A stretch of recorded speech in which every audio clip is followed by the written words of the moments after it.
तो चलिए आज चैप्टर 5 को शुरू करते हैं। तो चैप्टर 5 का नाम है कंटिन्यूटी एंड डिफरेंशिएबिलिटी। इसको हिंदी में बोलते हैं सांतत्य तथा अवकलनीयता। ये चैप्टर 5 का पहला वीडियो है। तो आज इस वीडियो में लगभग इंट्रोडक्शन होगा, कैलकुलस किसे कहते हैं, आपको कैलकुलस में कौन कौन चैप्टर पढ़ना है वो बिल्कुल विस्तार से बताए हैं, और कोई फलन कब कंटिन्यूअस होगा और कब डिसकंटिन्यूअस होगा ये सब बिल्कुल विस्तार में समझाए हैं। और साथ ही एक्सरसाइज 5.1 में जो भी फार्मूला यूज होने वाला है उसको भी लिख दिए हैं। यदि आप चैप्टर 5 के कोई भी वीडियो देखना चाहते हैं तो नीचे डिस्क्रिप्शन में प्ले लिस्ट का लिंक दे दिए हैं, आप चैप्टर 5 के कोई भी वीडियो देख सकते हैं। तो चलिए आज का क्लास शुरू करते हैं।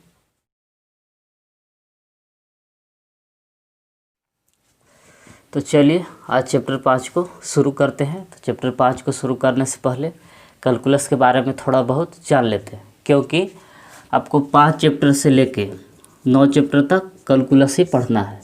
5 चैप्टर से 9 तक कैलकुलस के अंदर आता है। तो चलिए कैलकुलस के बारे में थोड़ा बहुत जान लेते हैं।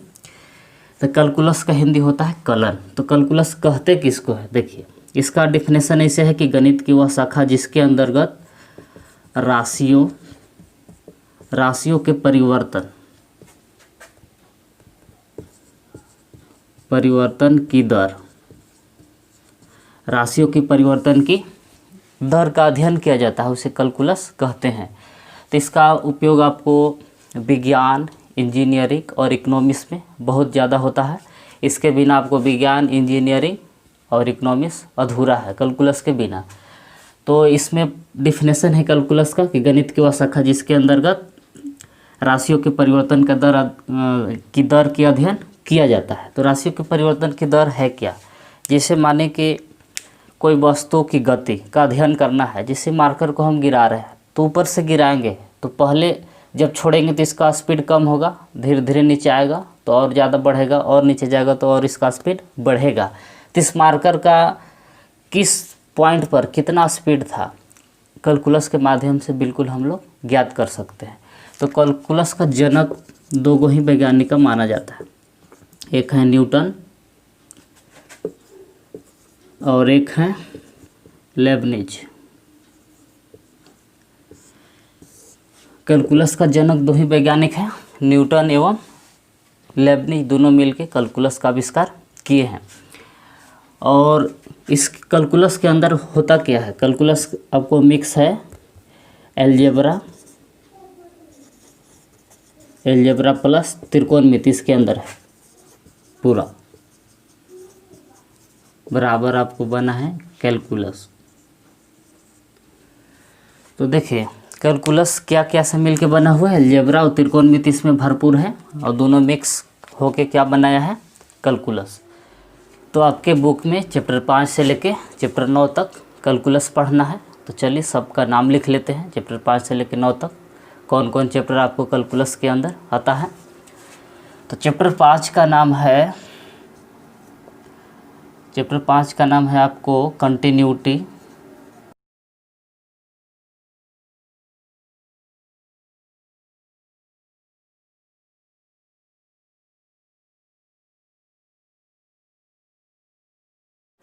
तो देखिए चैप्टर 5 का नाम है कंटिन्यूटी एंड डिफरेंशिएबिलिटी। इसको हिंदी में कहते हैं सांतत्य तथा अवकलनीयता। ये चैप्टर 5 का नाम है। और चैप्टर 6 का देखिए क्या नाम है। तो चैप्टर 6 का नाम है एप्लीकेशन ऑफ डेरिवेटिव्स, यानी कि इसको हिंदी में बोलते हैं अवकलज के अनुप्रयोग। ये चैप्टर 6 का नाम है। और इसी तरह से 7 चैप्टर देखिए, इसको इंटीग्रल्स यानी कि हिंदी में समाकलन कहते हैं। और चैप्टर 8 का नाम देखिए एप्लीकेशन ऑफ इंटीग्रल्स, इसका हिंदी होता है समाकलनों का अनुप्रयोग। और इसी तरह से चैप्टर 9 का नाम देखिए डिफरेंशियल इक्वेशन, यानी कि इसका हिंदी होता है अवकल समीकरण। तो कैलकुलस में आपको चैप्टर 5 से लेके 9 तक कितना ही पढ़ना है। ये सब चैप्टर 5 से लेके 9 तक कैलकुलस के अंदर आता है। लेकिन आपका एग्ज़ाम में सबसे ज़्यादा जो आता है फाइनल एग्ज़ाम में, तो आपको कैलकुलस से ही ज़्यादा नंबर के आता है। तो इसको आप लोग बिल्कुल अच्छा से पढ़िएगा, कैलकुलस बिल्कुल आसान है और इंजीनियरिंग जब आगे करिएगा तो कैलकुलस आपको बहुत ज़्यादा प्रयोग होने वाला है। तो चलिए चैप्टर 5 को शुरू करते हैं, इसके बाद इस सब चैप्टर को बारी बारी से पढ़ेंगे।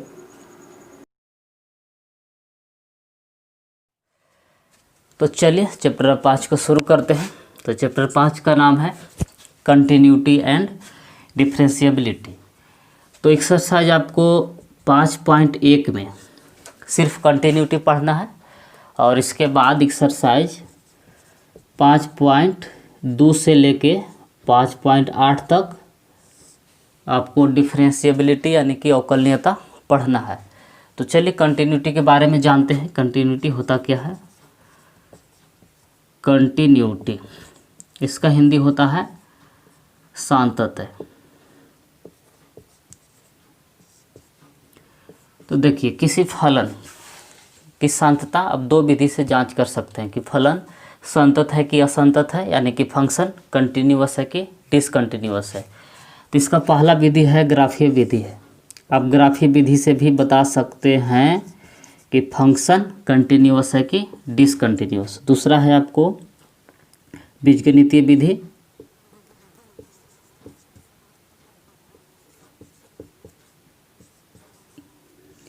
यानी कि किसी फंक्शन की संततता हम दो विधि से जांच कर सकते हैं, ग्राफीय विधि और बीजगणितीय विधि। ऐसे हम लोग को बीजगणितीय विधि से ही बुक में संततता जांच करना है। ग्राफीय विधि थोड़ा ज़्यादा लंबा हो जाएगा और इसमें ज़्यादा परेशानी है।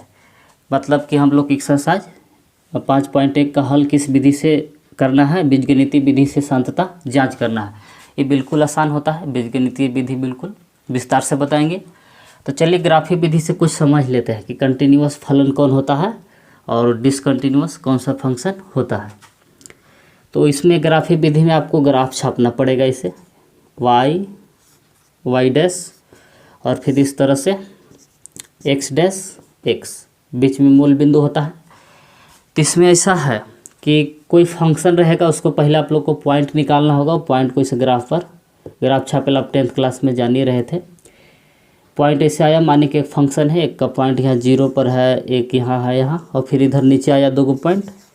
तो कंटिन्यूअस उसी फंक्शन को बोलते हैं कि बिना पेन उठाए सब पॉइंट को एक मिला सकते हैं बिना पेन उठाए। वो फंक्शन क्या होता है? कंटिन्यूअस होता है। तो चलिए या तो यहाँ से मिलाएंगे या तो नीचे से इसे। तो देखिए बिना पेन उठाए सब पॉइंट को हम मिला लिए, तो जो फंक्शन होगा क्या होगा? कंटिन्यूअस फंक्शन होगा, यानी कि इसको बोलते हैं इंग्लिश में, हिंदी में संतत। यानी कि इसमें देखिए सभी पॉइंट को बिना हम पेन उठाए यानी कि मार्कर उठाए सबको मिला दिए, तो जिस फंक्शन का ग्राफ होगा ये क्या होगा? कंटिन्यूअस होगा। या और देखिए दूसरा इसे ले लेते हैं ग्राफ का पॉइंट कि माने कि इधर है पॉइंट ऐसे इस तरह से, और इधर भी पॉइंट है और बीच में है मूल बिंदु पर पॉइंट है। अब इसको देखिए कि पॉइंट को हम बिना पेन उठाए मिला सकते हैं कि नहीं। कहीं शुरू करिए, चाहे तो यहाँ शुरू करेंगे या तो यहाँ से इसे। अब देखिए बिना पेन उठाए सभी पॉइंट को मिला रहे हैं। देखिए अभी तक पेन नहीं उठाए, यानी कि देखिए बिना पेन उठाए यदि हम सभी पॉइंट को मिला लेते हैं तो ये भी क्या हो गया? ये भी कंटिन्यूअस फंक्शन हो गया, यानी कि संतत हो गया। लेकिन तीसरा देखिए, तीसरा हम बता रहे हैं आप लोग कि कौन सा ग्राफ है जो डिसकंटिन्यूअस हो जाएगा। तो ऐसा भी ग्राफ होता है, ये y है, y डैश है,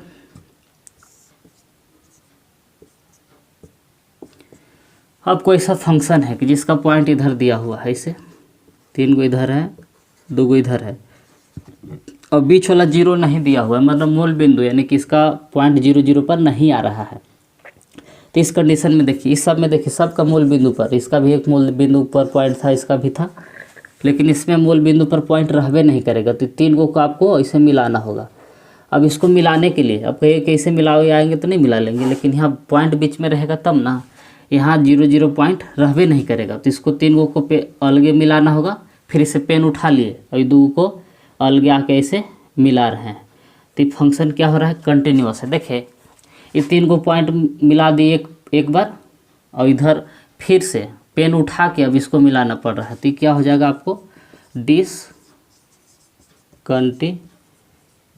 इसको बोलते हैं असंतत। यानी कि जिसमें हमको ग्राफ पर पेन उठा के, मतलब अलग पॉइंट, ये तीनों को अलग मिलाना पड़ा और ये दोनों को अलग से, तो आपको जो ग्राफ है क्या हो गया, डिसकंटिन्यूअस। ये ग्राफ ही विधि से होगा। और फिर बीजगणितीय विधि में ऐसा रूल है कि LH लिमिट RH लिमिट निकालते हैं कि यदि LH लिमिट बराबर हो गया आपको RH लिमिट बराबर हो गया वैल्यू ऑफ फंक्शन fx, यदि तीनों बराबर है तो फंक्शन क्या होगा, कंटिन्यूअस होता है। फंक्शन क्या होगा, कंटिन्यूअस। यदि यही तीनों बराबर नहीं होगा, यानी कि LH लिमिट बराबर नहीं रहेगा RH लिमिट बराबर नहीं रहेगा f ऑफ x, यदि LH लिमिट RH लिमिट बराबर है कि fx, तो फंक्शन क्या हो जाएगा, कंटिन्यूअस, ये ग्राफ जैसा। यदि LH लिमिट बराबर नहीं रहेगा RH लिमिट बराबर नहीं रहेगा वैल्यू ऑफ फंक्शन यानी कि fx, तो फंक्शन क्या होगा, डिसकंटिन्यूअस। ये आपको बीजगणितीय विधि में ऐसा रूल है कि आपको LH लिमिट निकालना होगा, फिर RH लिमिट और फिर निकालना होगा fx। यदि तीनों आपस में बराबर है तो फंक्शन कंटिन्यूअस है, और तीनों बराबर नहीं है तो फंक्शन क्या होगा, डिसकंटिन्यूअस। तो इन लोग के बारे में LH कैसे निकालते हैं और RH लिमिट और fx कैसे निकालते हैं पूरा विस्तार से बताएंगे। तो चलिए, आखिर कौन कौन ऐसा फंक्शन है, मतलब कि जिसका जो ग्राफ है कंटिन्यूअस होता है लगातार, और जिसका ग्राफ डिसकंटिन्यूअस होता है, मतलब कट जाता है कि ये तीन गो पॉइंट एक साथ है, ये दो गो पॉइंट अलग। तो चलिए एग्जाम्पल के साथ कंटिन्यूअस ग्राफ और डिसकंटिन्यूअस ग्राफ को समझाते हैं आप लोग के। तो चलिए 3 गो एग्जाम्पल द्वारा आप लोग को हम समझाते हैं कि ग्राफ के अनुसार फंक्शन कंटिन्यूअस होगा कि डिसकंटिन्यूअस होगा। तो यहाँ 3 गो फंक्शन लिया, पहला है कि y बराबर x फंक्शन है, और दूसरा है y बराबर x स्क्वायर है, और तीसरा है y बराबर 1/x। अब तीनों को पॉइंट पहले निकाल लेते हैं, तभी लोग का ग्राफ छापेंगे तो देखेंगे कि ग्राफ कंटिन्यूअस है कि डिसकंटिन्यूअस है। तो चलिए इसका पहला पॉइंट ऐसे निकालते हैं कि x का मान x का मान हम रखे 0, तो y के भी मान क्या आएगा, 0। पहला पॉइंट निकल गया कि x का मान रखे 0 तो y का भी मान आया 0। यदि हम x का मान रखते हैं 1, x के जगह पर रखेंगे 1 तो y का भी मान कितना आ जाएगा, 1। इसी तरह से x का मान रखे 2 तो y का भी मान आएगा 2, x का मान रखे 3 तो y का भी मान आएगा 3। अब माइनस में भी रख के देखिए, x के जगह पर रखें -1 तो y का भी मान -1 आएगा। x का मान रखेंगे -2 तो y का भी मान आएगा -2। x का मान हम रखेंगे -3 तो y भी आएगा -3। ये तो इसका पॉइंट हो गया। तो चलिए इसको ग्राफ छाप के देख लेते हैं कि कंटिन्यूअस आ रहा है कि डिसकंटिन्यूअस। तो चलिए इसे ग्राफ बना लीजिए जिसमें प्लस माइनस भी हो। तो 3 तक रख रहे हैं इसमें, x डैश इधर है x, y डैश y, यहाँ 0 बीच में रहता है। तो 1 2 3, 1 2 3,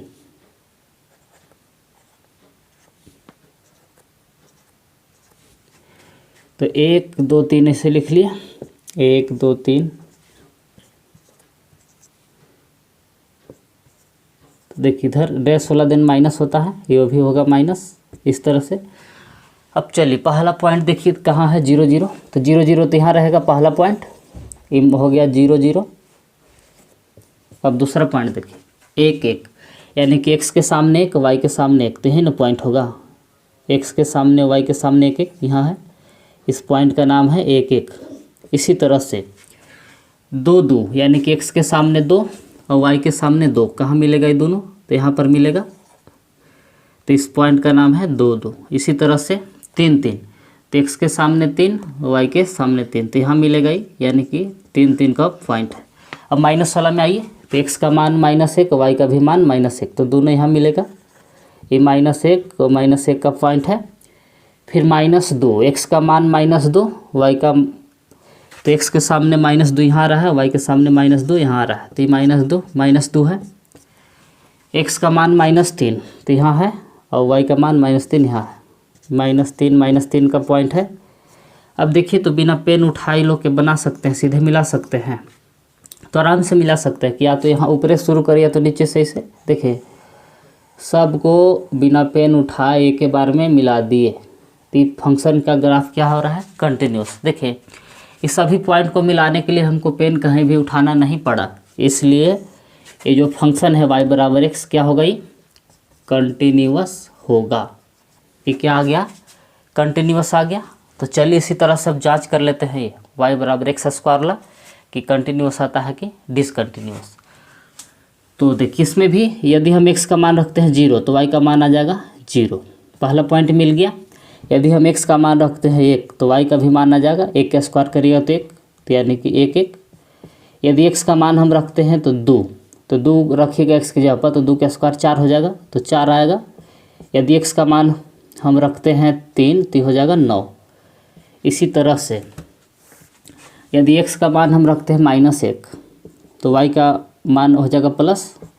यदि x का मान हम रखते हैं -2 तो हो जाएगा +4, स्क्वायर करने से प्लस हो जाएगा। -3 रखते हैं तो हो जाएगा +9। अब इसका ग्राफ बना के देखते हैं कि कंटिन्यूअस आ रहा है कि डिसकंटिन्यूअस। तो चलिए अब देखिए इसमें है कि थोड़ा 9 तक लेना पड़ेगा ना। तो कौन 9 तक है, y वाला मान ज़्यादा बढ़ा हुआ है, तो y का मान बड़ा कर लेते हैं आपकी।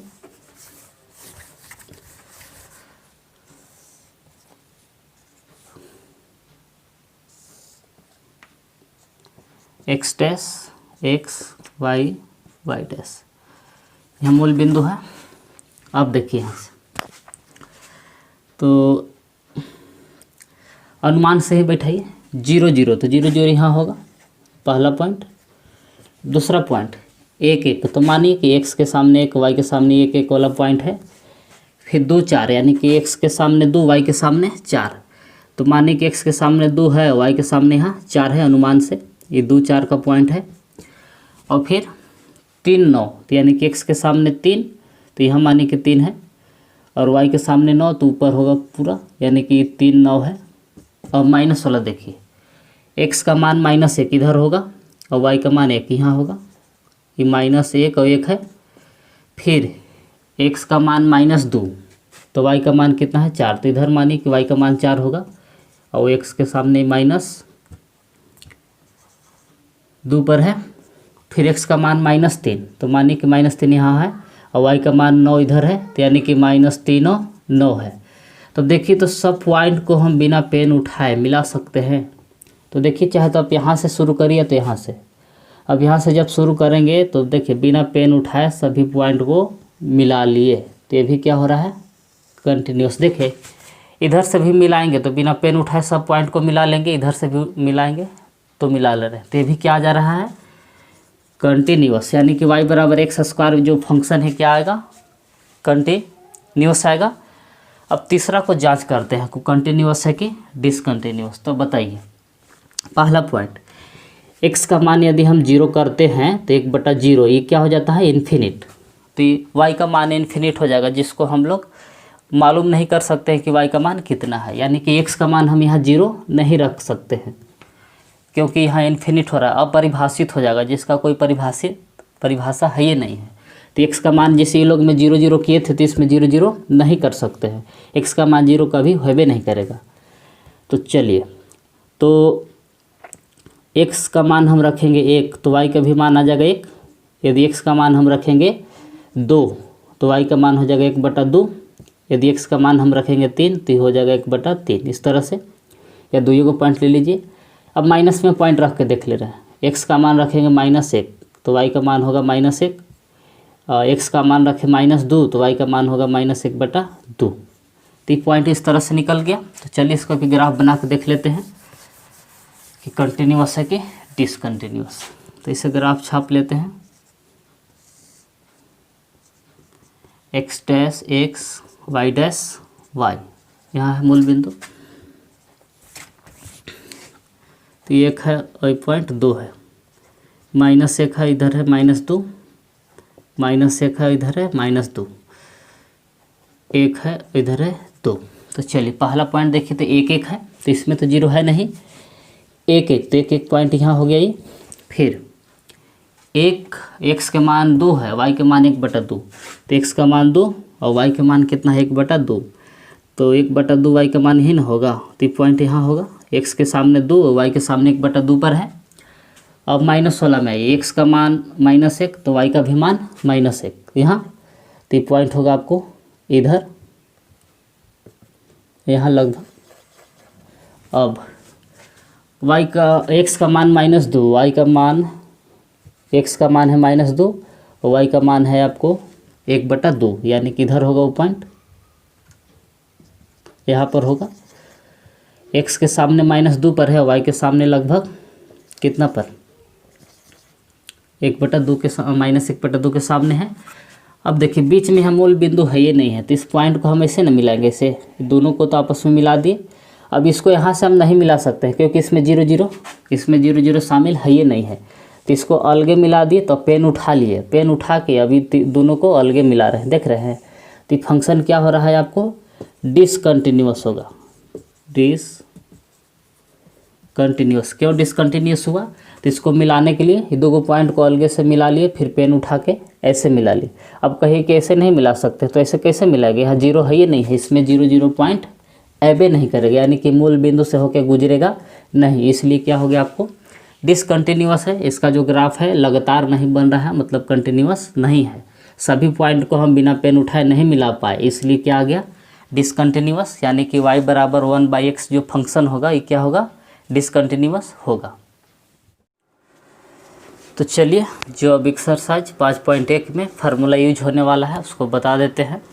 तो देखिए इस संख्या रेखा के आप नाम सुने होंगे कि 0 से बाएं तरफ लेफ्ट तरफ -∞ तक होता है और दाएं तरफ +∞ तक होता है। संख्या रेखा, इसको नंबर लाइन भी बोलते हैं, ये संख्या रेखा है। तो इसमें देखिए इसी के आधार पर समझने की कोशिश करिएगा LH लिमिट और RH लिमिट। तो देखिए यहाँ पर मान लीजिए कि x बराबर a है, a मतलब कोई संख्या है 1 2 जो भी है 0 1 x के जहाँ पर जो भी है, तो LH लिमिट आपको निकालना होगा। तो यदि आप x में से h घटा दिए तो आपको LH की ओर चल गया, h कोई मान रहेगा 1 2 3 जो भी संख्या रहेगा। यदि हम x में से h घटा रहे हैं तो जब x का मान घटेगा तो किधर चला जाएगा, ये LH लिमिट के अंदर आ जाता है। x माइनस h करेंगे तो LH लिमिट के अंदर आ जाएगा। यदि हम यही x में h जोड़ दिए, यदि जब x बराबर a है, अब यहाँ x का मान बढ़ने लगेगा, जिसे 1 2 इधर बढ़ते क्रम में है, तो यदि हम x में h जोड़ दिए ठीक इसके अंदर आ जाता है, RH लिमिट के अंदर आ जाता है, यानी कि बढ़ते हुए मान को ही दर्शाता है। तो देखिए यदि आपको LH लिमिट की ओर जाना होगा तो x में से h घटाएगा तो LH लिमिट की तरफ आ जाएगा, और यदि हम x में h जोड़ दिए तो किधर चला गया, RH लिमिट की ओर चल गया। या इसको आप इस रूप में भी दर्शा सकते हैं कि x लेस देन a, यानी कि a का मान मतलब कि x का मान a से कम होने लगेगा, मतलब कि x का मान घटने लगेगा तो किधर चला जाएगा, वो LH लिमिट की ओर चला जाएगा। यदि x बराबर a है तो वैल्यू ऑफ फंक्शन होता है, f(x) होता है। x बराबर a है बीच में तो वैल्यू ऑफ फंक्शन है। यही x का मान a से कम होने लगेगा तो LH लिमिट की ओर जाएगा। अब a ही x का मान a से बड़ा होने लगा, x ग्रेटर देन, यहाँ x का मान a से बढ़ने लगेगा तो किधर चला जाएगा, आपको RH लिमिट की ओर चला जाएगा। तो यानी कि हो गया आपको LH लिमिट इधर हो गया। अब यहाँ होता है ये वैल्यू ऑफ फंक्शन f(x) और ये हो गया आपको RH लिमिट। तो देखिए LH लिमिट RH लिमिट, यदि x का मान a से कम होगा तो LH लिमिट के अंदर आ जाएगा। यदि x बराबर a रहेगा तो वैल्यू ऑफ फंक्शन हो जाएगा आपको। यदि वही RH लिमिट कब होगा, जब x का मान मतलब a से बढ़ने लगेगा, जिसमें x का मान a से बड़ा रहेगा वो किसके अंदर आ जाएगा, RH लिमिट के अंदर आएगा। तो LH लिमिट बनाने के लिए आपको ऐसे भी करना पड़ सकता है कि limit h tends to 0 f(x), x में से हम h घटा दिए तो ये LH लिमिट के अंदर आ जाएगा। और यदि हम x का मान जो दिया हुआ है हम डायरेक्ट बैठा दिए कि x बराबर a, मतलब कि जहाँ x है उसके जगह पर हम डायरेक्ट x का मान बैठा दिए a, तो आपको आ जाएगा वैल्यू ऑफ फंक्शन।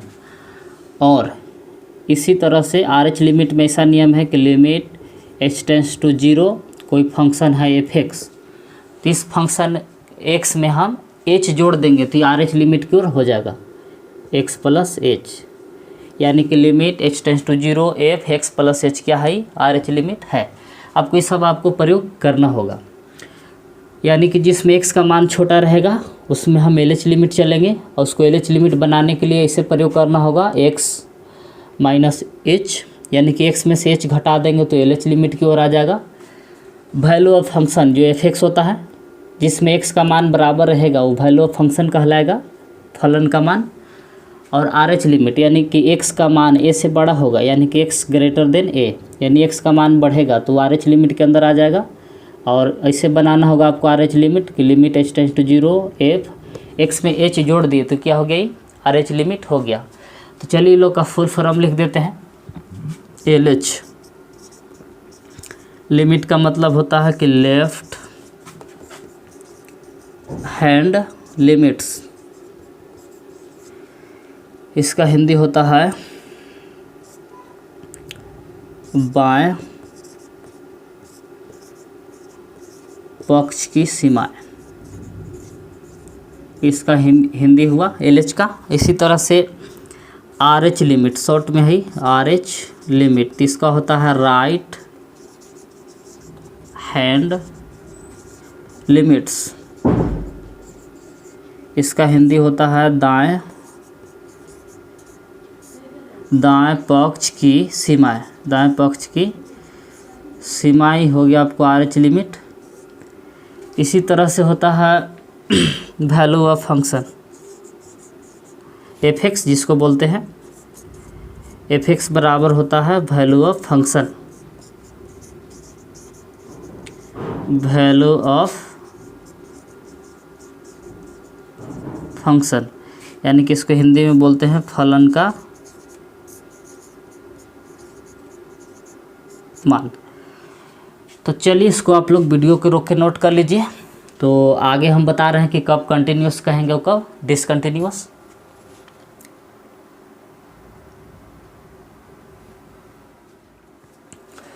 तो चलिए अब एक्सरसाइज 5.1 में जो सूत्र प्रयोग होने वाला है उसको लिख देते हैं। तो देखिए क्या है सूत्र। तो पहला फार्मूला ऐसे है कि इफ एल एच लिमिट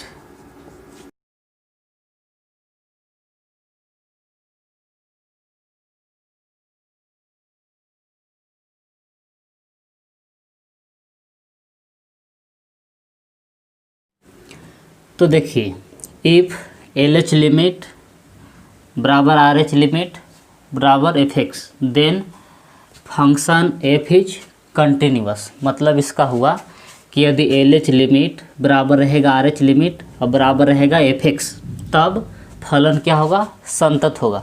यानी कि तीनों आपस में बराबर रहेगा, L H limit are H limit और एफ एक्स, तो फलन वो क्या होगा, संतत होगा, कंटिन्यूस होगा।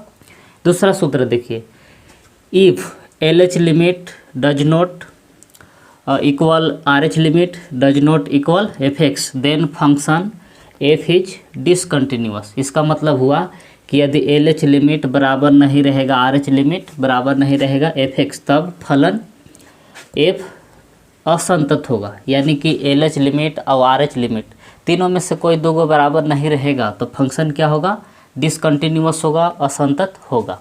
तो देखिए तीसरा नोट्स कुछ लिख दिया आप लोग के। एक्स लेस देन ए रहेगा, यानी कि एक्स का मान ए से छोटा रहेगा तो उसमें एल एच लिमिट चलेंगे या एल एच लिमिट उसमें लेंगे।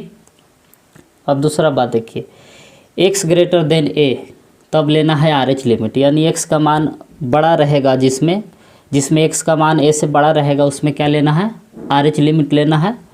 और जिसमें एक्स का मान ए बराबर का चिन्ह रहेगा, यानी कि एक्स बराबर ए रहेगा, तो उसमें आपको लेना है वैल्यू ऑफ फंक्शन यानी कि एफ एक्स। जिसमें एक्स का मान बराबर रहेगा उसमें क्या लेना है, वैल्यू ऑफ फंक्शन यानी कि एफ एक्स।